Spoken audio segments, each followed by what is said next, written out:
Hello friend, तो कैसे हो आप सभी। स्वागत करते हो आप सभी का जे एज ग्रो में। तो फ्रेंड आज जो है कि झारखंड JFWC परीक्षा 2024 के लिए एक क्वेश्चन पेपर लेके आए हुए हैं जो कि हिंदी कराने वाला है। तो आप सभी इसे शुरू से अंत तक सॉल्व कीजिए और देखिए कितने स्कोर कर पा रहे हैं आप सभी।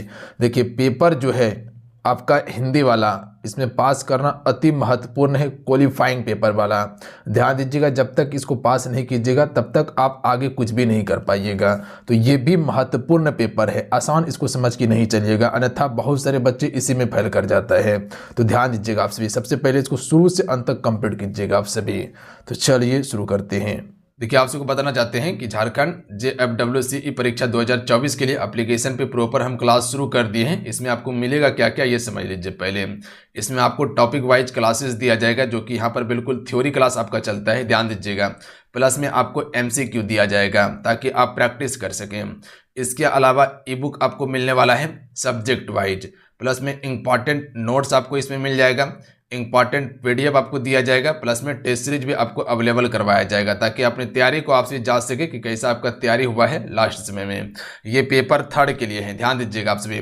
और इसके अलावा पेपर 1 में जो आपका हिंदी वाला सेक्शन है वो हम इसी में आपको कंप्लीट करवा देंगे। तो पेपर 1 के लिए भी आप टेंशन फ्री रहिएगा, हिंदी वाला सेक्शन हम कंप्लीट करवा देंगे आप सभी को। तो ये ऑल सब्जेक्ट का आपका पेपर 3rd का तैयारी करवाया जाएगा। तो जिसे ज्वाइन करना है जाके ज्वाइन कर सकते हैं। एप्लीकेशन का लिंक डिस्क्रिप्शन में दिया हुआ है, प्लस में कमेंट बॉक्स में पिन कर दिए हैं। अन्यथा डायरेक्ट प्ले स्टोर पे जाके आप सभी जे एज गुरु के नाम से एप्लीकेशन को डाउनलोड करके उसके बाद कोर्स को ज्वाइन कर सकते हैं। तो अगर परीक्षा में 100% सफलता चाहिए तो फटाफट आप सभी ज्वाइन कर लीजिएगा। तो चलिए शुरू करते हैं आज की सेशन को हम सभी। आज का फर्स्ट क्वेश्चन है, पहला है कि हिंदी में मूलतः वर्णों की संख्या कितनी है। देखिए वर्णों की संख्या की बात किया जाए तो इसमें कुल 52 वर्ण होता है, ध्यान रखिएगा। जबकि अगर इसमें स्वर वर्ण की बात किया जाए तो 11 स्वर वर्ण होता है, जबकि इसमें 2 जो होता है वो अयुग्मा वर्ण होता है, और दोनों को मिलाकर कितना हो जाता है 13। जो अनुस्वर और अविसर्ग देखते हैं उसे अयुग्मा वर्ण कहा जाता है। क्लियर है, याद रहेगा आप सभी को। क्वेश्चन पूछा जाएगा कि स्वर वर्णों की संख्या कितनी होती है, तो मूलतः 11 होती है, याद रखिएगा आप सभी। अगला है, निम्नांकित में से बताइए कि नवीन विकसित ध्वनियां इनमें से कौन सी है। जो कि नया विकसित ध्वनि हुआ है वो कौन कौन सा है, तो ख हो जाएगा और ग हो जाएगा। ये दोनों जो कि फ्रेंड नवीन विकसित ध्वनियां हैं, ध्यान रखिएगा आप सभी। अगला क्वेश्चन देख लीजिएगा। क्वेश्चन है कि निम्न में से कौन सा एक घोष वर्ण है। देखिए एक होता है सघोष और एक होता है घोष। जो आप सभी पहला अक्षर और दूसरा अक्षर देखते हैं, यानी कि प्रथम और द्वितीय जो होता है ये क्या होता है, सघोष होता है, और बाकी बात जितने पीछे हैं वो क्या होता है, आपका अघोष होता है, ध्यान रखिएगा, या घोष कह सकते हो उसको। तो इसका करेक्ट आंसर हो जाएगा माँ। याद रखिएगा आप सभी, माँ जो है ये आपका घोष वर्ण है, जबकि ख हो गया, च हो गया और थ हो गया, ये सभी क्या है, आपका सघोष है, ध्यान रखिएगा आप सभी।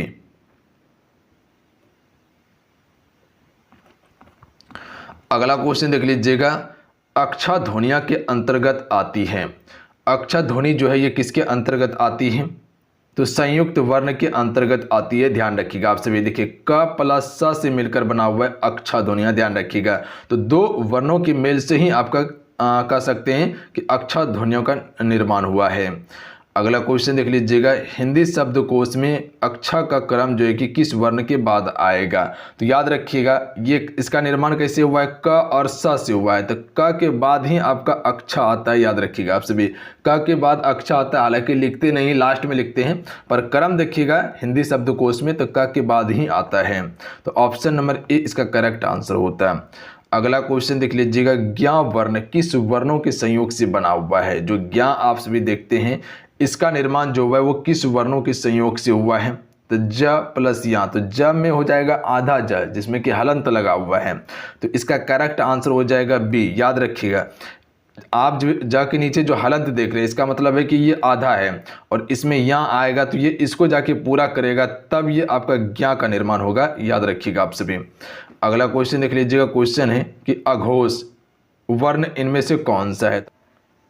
तो आपको क्या बताएं कि सघोष की बात किया जाए तो पहला और दूसरा को छोड़ दीजिए, बाकी बात क्या है आपका घोष या अघोष है। तो सो इसका क्या हो जाएगा, ये आपका अघोष वर्ण है, डी करेक्ट आंसर होगा। अगला है घ का उच्चारण स्थान कौन सा स्थान में आता है, यानी कि घ जो बोलते हैं तो ये क यानी कि कंठीय ध्वनि हो जाएगा, क ख ख, ग, घ, ये सभी कंठीय ध्वनि के अंतर्गत आएगा। तो याद रखिएगा बी करेक्ट आंसर हो जाएगा। मूर्धा में क्या हो जाएगा, ट, ठ, ड, ढ हो जाएगा, ध्यान रखिएगा आप सभी। अगला है इनमें से संयुक्त व्यंजन कौन सा है, जो कि संयुक्त व्यंजन यानी कि दो वर्णों के मेल से जो बना हुआ है वो कौन सा हो जाएगा, बताइए तो आप सभी। जैसे कि आपको बताए थे कि आधा ज प्लस यहाँ से मिलकर आपका ज्ञा का निर्माण हुआ है, तो ये आपका संयुक्त व्यंजन है। अगला क्वेश्चन देख लीजिएगा, क्वेश्चन नंबर 10 है। क्वेश्चन है कि जिन शब्दों के अंत में आ आता है उन्हें हम सभी क्या कहते हैं। तो याद रखिएगा जिस शब्दों के अंत में आ आता है उसे आकारांत कहा जाता है और ई आएगा तो उसे इकारांत कहा जाएगा। अगला है अक्षा वर्ण किसके योग से बना हुआ है। तो देखिए अक्षा वर्ण जो बना हुआ है तो अभी आपको बताया कि क प्लस स से मिलकर बना हुआ है, यानी कि इसका correct answer option number A हो जाएगा। ध्यान रखिएगा आप सभी, याद रहेगा आप सभी को। अगला क्वेश्चन है कि हिंदी वर्णमाला में स्वरों की कुल संख्या कितनी है। इसको में कर लीजिएगा, हिंदी वर्णमाला में स्वरों की संख्या जो है फ्रेंड वो कितनी है। तो याद रखिएगा मूलतः 11 स्वर है और 2 अयुग्मा वर्ण है। तो मूलतः option number B correct answer होगा 11। अगला है निम्नलिखित में से स्वर नहीं है, इनमें से कौन सा एक स्वर नहीं है। तो इसका करेक्ट आंसर हो जाएगा या। याद रखिएगा या क्या है आपका व्यंजन है ना कि स्वर है, बाकी बात ये सभी आपका स्वर वर्ण है। अगला है निम्नलिखित में से कौन सा ट वर्ग नहीं है, इनमें से कौन सा ट वर्ग के अंतर्गत नहीं आता है। ट, ठ, ड, ढ, न। तो यहाँ पर देख लीजिएगा ट वर्ग के अंतर्गत ये भी आएगा, ये भी आएगा, ये भी आएगा, जबकि घ नहीं आएगा। क, ख, ग, घ, यानी कि ये क वर्ग के अंतर्गत आएगा आपका। अगला है हिंदी वर्णमाला में व्यंजनों की संख्या है। तो व्यंजन कुल कितना माना जाता है हिंदी वर्णमाला में, 33 व्यंजन माना जाता है। याद रखिएगा हिंदी वर्णमाला में 33 व्यंजन माना जाता है, याद रखिएगा आप सभी। अगला है निम्नलिखित में से कौन सा पष्ट स्वर है, इनमें से कौन सा एक पष्ट स्वर है।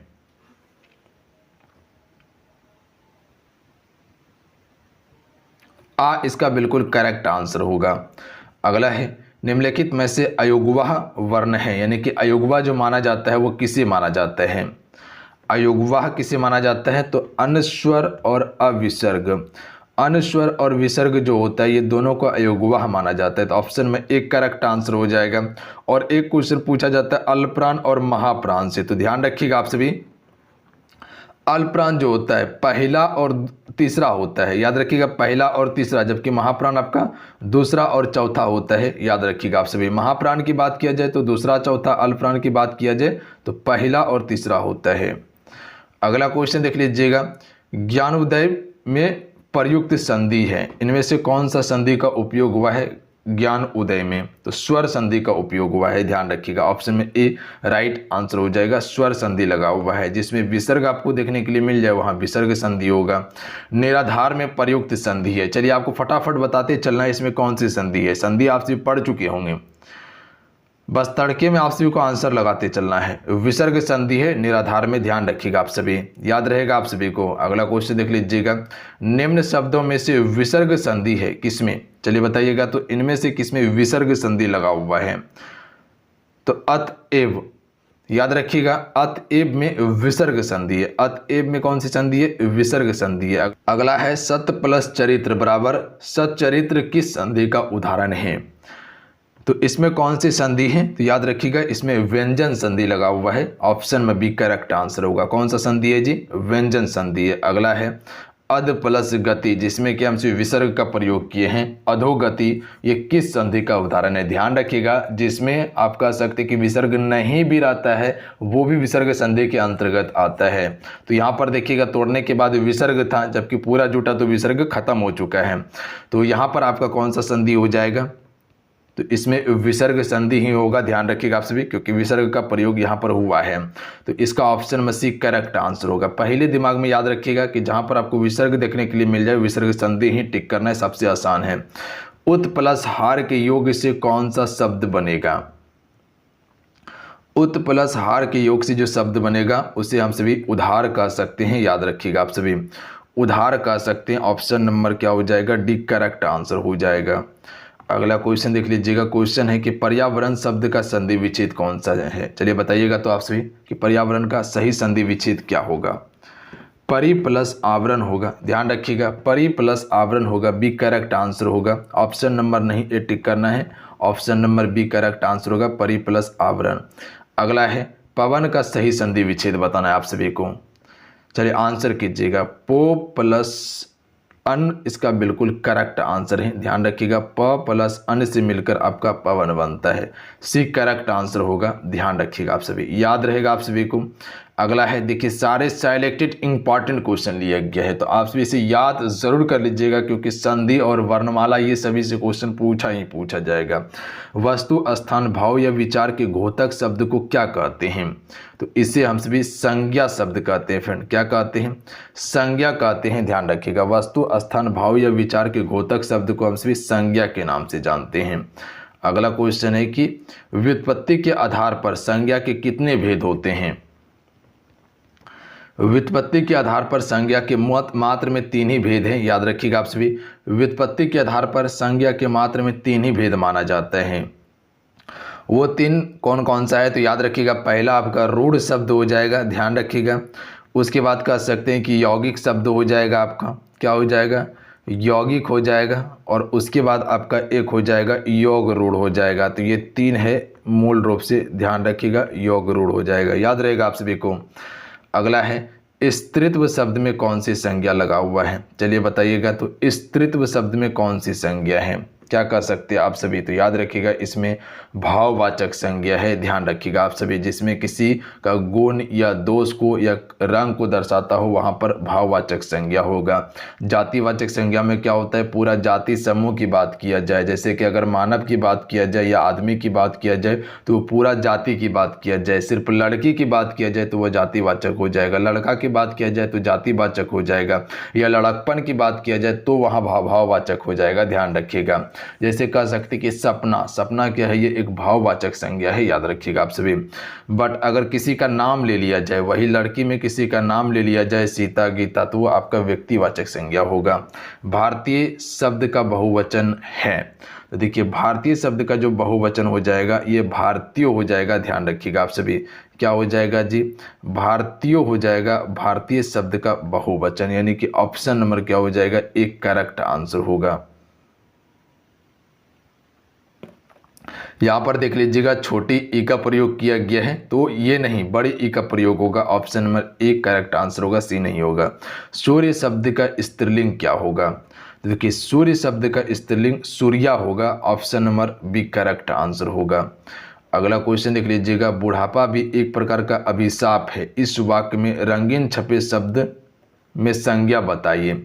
तो बुढ़ापा एक प्रकार का क्या है? अभिशाप है, तो ये एक भाववाचक संज्ञा है, ध्यान रखिएगा। कहा जाता है कि बुढ़ापा एक प्रकार का अभिशाप है, इस वाक्य में रंगीन छपे शब्द में संज्ञा बताइए। यानी कि बुढ़ापा में कौन सी संज्ञा लगा हुआ है? तो इसमें भाववाचक संज्ञा लगा हुआ है, याद रखिएगा। देखिए बूढ़ा एक जातिवाचक है, वहीं अगर बुढ़ापा की बात किया जाए तो वो आपका भाववाचक संज्ञा हो जाएगा, याद रखिएगा। दोनों में फर्क है। बुढ़ापा की बात किया जाए तो यानी कि उसके गुण की बात किया जा रहा है वहां पर, तो वो आपका भाववाचक में अंतर्गत आ जाएगा कि वो बुढ़ापा उसका आ चुका है।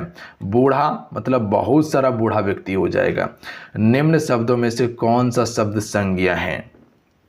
देखिए क्रोध जो है ये आपका क्या है? एक संज्ञा शब्द है। और कौन सा संज्ञा है? भाववाचक संज्ञा है, ध्यान रखिएगा। क्रोध हो गया, गुस्सा हो गया, हंसी हो गया, ये सभी भाववाचक संज्ञा के अंतर्गत आएगा। सिंपल याद रखिएगा, जिससे प्लेट में परोसा नहीं जा सकता है वही भाववाचक संज्ञा होगा। क्या लगता है? हंसी को आप प्लेट में परोस सकते नहीं परोस सकते हैं। आंसू का बहुवचन क्या होगा? तो आंसू का बहुवचन आंसुओं होगा, यानी कि option number C correct answer हो जाएगा। अगला क्वेश्चन देख लीजिएगा, निम्न शब्दों में से एक शब्द पुल्लिंग है, चुने। तो इनमें से कौन सा एक शब्द पुल्लिंग है? बुढ़ापा, ऑप्शन में ए राइट आंसर हो जाएगा। ये एक पुल्लिंग शब्द है। बुढ़ापा आ गया, बुढ़ापा आ गया, ये पुल्लिंग शब्द है, जबकि जड़ता, घटना या दया ये सभी स्त्रीलिंग शब्द हैं। अगला है, कौन सा शब्द बहुवचन है? चलिए बताइएगा, इनमें से कौन सा शब्द एक बहुवचन है? तो हमेशा हो गया, प्राण जो होता है हमेशा बहुवचन के अंतर्गत ही आता है, याद रखिएगा। प्राण हमेशा बहुवचन ही होता है। अगला है, निम्न में से कौन सा शब्द पुल्लिंग है? बताइएगा, इनमें से कौन सा शब्द एक पुल्लिंग है? तो कपट, कपट एक पुल्लिंग शब्द है, बाकी बात आपका सुंदरता हो गया, मूर्खता हो गया और निद्रा हो गया, ये सभी स्त्रीलिंग शब्द हैं। अगला क्वेश्चन देख लीजिएगा, गिदड़ शब्द का स्त्रीलिंग क्या होगा? गिदड़ शब्द का स्त्रीलिंग क्या होगा? गिदड़ी। गिदड़ का स्त्रीलिंग गिदड़ी होता है, सी राइट आंसर होगा। अगला क्वेश्चन है कि किस वाक्य में अपादान कारक है? अपादान कारक का अर्थ क्या होता है? यानी कि जुदाई का भाव जहाँ देखने के लिए मिल जाए तो हिमालय से गंगा निकलती है, यानी कि यहाँ पर जुदाई का भाव हुआ है और अपादान कारक में से का प्रयोग हम सभी करते हैं। कहाँ से? हिमालय से गंगा निकलती है, यानी कि हिमालय से गंगा का जुदाव हो रहा है, या कह सकते हैं कि पेड़ से पत्ता गिर रहा है, तो वहाँ पर भी अपादान कारक हो जाएगा। अगला क्वेश्चन देख लीजिएगा, हिंदी में शब्दों का लिंग निर्धारण किसके आधार पर होता है? तो हिंदी में जो शब्द के अनुसार जो लिंग का निर्धारण होता है ये किस आधार पर होता है? तो ये संज्ञा के आधार पर होता है, ध्यान रखिएगा आप सभी। किस आधार पर होता है? संज्ञा के आधार पर होता है। अगला है, नेत्री शब्द का पुल्लिंग रूप है, तो इसका करेक्ट आंसर नेता हो जाएगा, ध्यान रखिएगा आप सभी। अगला है, कारक के कितने भेद होते हैं? सबसे आसान क्वेश्चन है, 8 भेद होते हैं और 8 भेद का भी आपको नाम नीचे कमेंट करके बताना है। जैसे पढ़ते हैं ना, कर्ता ने कर्म को संप्रदान किए का के लिए अधिकरण में पर, ये सभी पढ़ते हैं ना, बिल्कुल कारक चिन्ह भी आपको पता होगा। चलिए आपसे बताइएगा तो कि कुल कारक के कितने भेद हैं। अगला देख लीजिए, क्वेश्चन में 41 है कि के लिए किस कारक का चिन्ह है? यानी कि के लिए जो हमसे प्रयोग करते हैं वो किसके लिए प्रयोग करते हैं? संप्रदान कारक के लिए करते हैं या संप्रदाय कारक के लिए करते हैं, ध्यान रखिएगा आप सभी। अपादान कारक के बारे में तो आपको पता है कि जहाँ जुदाई का बात हो जाए, जैसे यहाँ देख सकते हैं कि वृक्ष से पत्ते गिरते हैं, इस वाक्य में से किस कारक का चिन्ह है? तो अपादान कारक का चिन्ह है, याद रखिएगा आप सभी। किस कारक का है जी? अपादान कारक का है। वहीं पर अधिकरण में हो जाएगा तो में और पर इसका चिन्ह होता है, में और पर होता है, याद रखिएगा आप सभी। कर्म कारक के लिए क्या होता है? कर्ता ने कर्म को, याद रखिएगा, किसको? राम ने रावण को मारा है, तो याद रखिएगा इसमें कर्म कारक। करण कारक में हम सभी से का भी प्रयोग करते हैं और के द्वारा भी प्रयोग करते हैं, याद रखिएगा, के द्वारा भी प्रयोग करते हैं, के द्वारा भी प्रयोग करते हैं इसके लिए। जैसे कह सकते हैं कि माँ ने चाकू से अमरूद को काटा है। अगला क्वेश्चन है, वृक्ष पर पक्षी बैठे हैं, इस वाक्य में पर कौन सा कारक होगा? तो पर की यहाँ पर बात किया गया है ना, तो में हो जाएगा और पर हो जाएगा, ये अधिकरण करके बैठने की बात किया गया। जैसे छत पर लड़की खड़ी है तो वो अधिकरण कारक है, वहाँ पर जुदाई की बात हो तब अपादान कारक। अगला है, वह घर से बाहर गया, इस वाक्य में से कौन सा कारक है? तो सिंपल सा है, अपादान कारक है, क्योंकि जुदाई का बात हो रहा है। अगला है, चारपाई पर भाई साहब बैठे, इस वाक्य में चारपाई शब्द किस कारक में है? चारपाई शब्द जो है ये किस कारक में है? तो ये अधिकरण कारक में है, ध्यान रखिएगा आप सभी। क्या बोला? चारपाई पर, यहाँ पर देखिएगा पर का प्रयोग किया गया है, तो में और पर जो होता है वो अधिकरण कारक के लिए आता है। कवि का स्त्रीलिंग क्या होगा? यहाँ पर बहुत सारे बच्चे गलती करते हैं क्वेश्चन, तो आपको ध्यान देना है कि कवि का स्त्रीलिंग कवियत्री होता है, याद रखिएगा। कवियत्री जो है कि कवि का स्त्रीलिंग होता है, याद रहेगा आप सभी को, कवियत्री होता है, ध्यान रखिएगा आप सभी। तो ऑप्शन नंबर सी इसका करेक्ट आंसर होगा, ध्यान रखिएगा। अगला है, संज्ञा के स्थान पर प्रयुक्त होने वाला शब्द को क्या कहते हैं? जो संज्ञा के स्थान पर हमसे प्रयोग करते हैं उस शब्द को सर्वनाम कहा जाता है। सबका नाम को ही हमसे भी सर्वनाम कहते हैं। विशेषण क्या होता है? किसी भी वस्तु की विशेषता या किसी व्यक्ति या वस्तु को उसकी विशेषता बतलाता हो, जबकि विशेषण क्या होता है? तो ये किसी व्यक्ति या वस्तु की विशेषता को बतलाता है। अगला है, ये काली है, ये गोरी है, ये अच्छी है। मुझे किस प्रकार का सर्वनाम है? तो मुझे जो है ये किस प्रकार का सर्वनाम के अंतर्गत आता है? उत्तम पुरुष। मैं हो गया, मुझे हो गया, ये सभी उत्तम पुरुष के अंतर्गत आता है, ध्यान रखिएगा आप सभी। जबकि आप हो गए, तुम हो गए, ये क्या हो जाता है? मध्य पुरुष के अंतर्गत आता है। और उनका हो गया, उनके हो गया या इनके हो गए, ये सभी अन्य पुरुष के अंतर्गत आ जाता है। अगला क्वेश्चन देख लीजिएगा, सर्वनाम के कितने भेद होते हैं? चलिए बताइएगा, सर्वनाम के कितने भेद हैं? 6 भेद हैं। जबकि आप कह सकते हैं कि विशेषण के कितने भेद होते हैं? 4 भेद होते हैं। तो सर्वनाम के कुल 6 भेद होते हैं। कौन कौन सा 6 भेद होता है बताइएगा आप सभी तो नीचे कमेंट करके। पहला याद रखिएगा आप सभी पुरुषवाचक सर्वनाम, दूसरा याद रखिएगा आप सभी निश्चयवाचक सर्वनाम, तीसरा याद रखिएगा आप सभी अनिश्चयवाचक सर्वनाम, चौथा आप सभी को याद रखना है संबंधवाचक सर्वनाम, पांचवा आप सभी को याद रखना है प्रश्नवाचक सर्वनाम और छठा आप सभी को याद रखना है निजवाचक सर्वनाम। तो ये कुल 6 भेद होता है सर्वनाम का, ध्यान रखिएगा आप सभी। चलिए अगला क्वेश्चन का आंसर कीजिएगा। निश्चयवाचक सर्वनाम कौन सा है जिसमें कि निश्चित व्यक्ति या वस्तु का बोध हो, कह सकते कि यह एक पेन है, यानी कि ये निश्चित है कि यह पेन ही है, तो यह जो है ये एक निश्चयवाचक सर्वनाम हो जाएगा। ध्यान रखिएगा। कौन प्रश्नवाचक सर्वनाम है, क्या या कुछ, ये हो जाएगा अनिश्चितवाचक सर्वनाम हो जाएगा। ध्यान रखिएगा। कौन था वहाँ पे प्रश्न किया जा रहे हैं। इनमें से अनिश्चयवाचक सर्वनाम कौन सा है जिसमें कोई निश्चित नहीं हो, जैसे कि कोई हो गया, कोई था वहाँ पर, कौन था पता नहीं, यानी कि अनिश्चित बात किया जा रहा है यहाँ पे, तो कोई इसका करेक्ट आंसर हो जाएगा। ध्यान रखिएगा। कौन की बात करता तो वो प्रश्नवाचक हो जाता, वह की बात करता तो ये निश्चित रहता। अगला है यह घोड़ा अच्छा है, इस वाक्य में यह क्या है, तो यह जो है ये क्या है, एक सर्वनाम शब्द है। ध्यान रखिएगा। यह हो गया, वह हो गया, क्या हो गया, कहाँ हो गया, ये सभी सर्वनाम शब्द है। अगला है संबंधवाचक सर्वनाम बताइए जिसमें संबंध की बात किया जाता हो, तो जो और सो, याद रखिएगा जो सो जो होता है ये संबंधवाचक सर्वनाम के अंतर्गत आता है।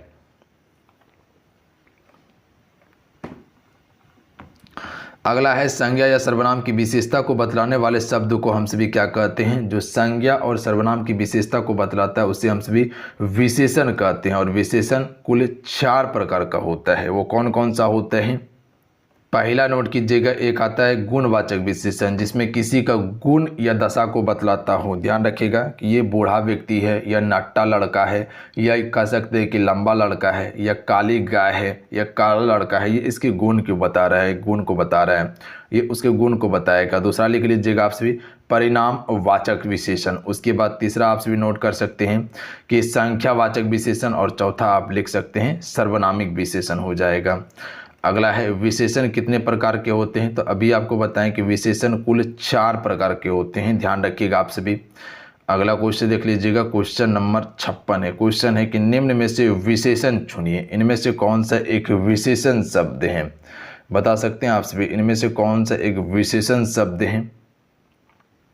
थोड़ा, याद रखिएगा थोड़ा जो है ये एक क्या बताएं कि परिमाणवाचक विशेषण आपका हो जाएगा। ध्यान रखिएगा। थोड़ा हो गया, बहुत हो गया, ये सभी परिमाणवाचक विशेषण होगा। और संख्या में क्या हो जाएगा, जैसे 2 kg 3 kg, ये हो जाएगा संख्यावाचक हो जाएगा।